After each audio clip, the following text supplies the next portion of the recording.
அவரை சார்ந்துதான் நாம் வாழ்கின்றோம், இயங்குகின்றோம், இருக்கின்றோம். திருப்பாடல் 17:28. அன்னை கன்னிமரியாவின் பெற்றோர் சுவக்கீன் மற்றும் அன்னா என்பது திருச்சபையின் நம்பிக்கை. இதற்கு வரலாற்று ஆதாரங்கள் நமக்கு இல்லை.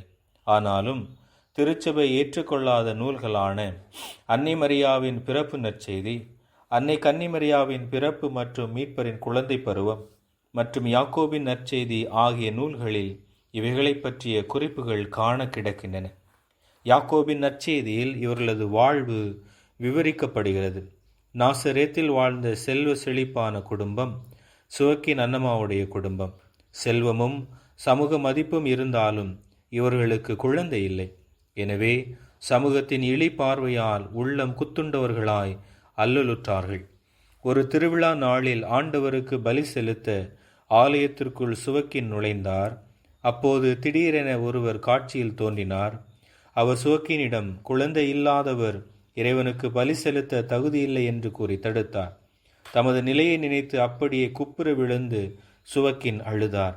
வீடு திரும்ப மனமில்லாது மலைப்பகுதிக்கு சென்று தன் வாழ்க்கையை இறைவனோடு தனிமையில் கழிக்க புறப்பட்டார். கணவரை காணாது தவித்த அன்னா ஆண்டவரிடம் சென்று செபித்தார். மலட்டு தன்மையை தன்னிடமிருந்து அகற்றிவிடுமாறும் தனக்கு பிறக்கும் குழந்தையை இறைப்பணிக்கென அர்ப்பணிப்பதாகவும் வேண்டினார். அவரின் செபம் கேட்கப்பட்டது. வானதூதர் அன்னாவிற்கு தோன்றினார்.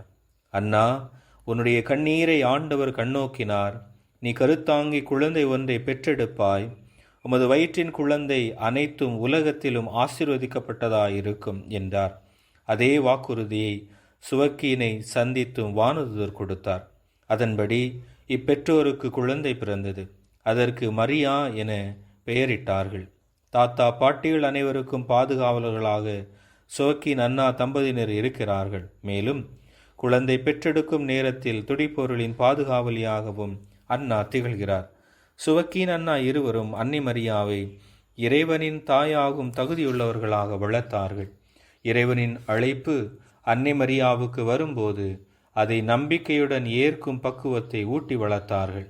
தான் பெற்ற வளர்ப்பும் அனுபவத்தையும் தம் மகன் இயேசுவுக்கும் அன்னை மரியா கொடுத்தார். இறைவனின் திருவுள்ளத்தை ஏற்க வைத்தார். இறைவனின் திட்டம் எதுவென அறிந்து அதை முழு மனதுடன் பின்பற்ற குழந்தைகளை வளர்ப்போம். திருக்குடும்பமாக வாழ்வர் என்பதை ஏற்றுக்கொள்வோம். இவர்களின் வாழ்வியல் நெறியும் இறை பக்தியும் இறைவன் தகுந்த நேரத்தில் நலமானதை நமக்கு தருவார் என்ற ஒரு நம்பிக்கையோடு வாழ்வோம், பயணிப்போம்.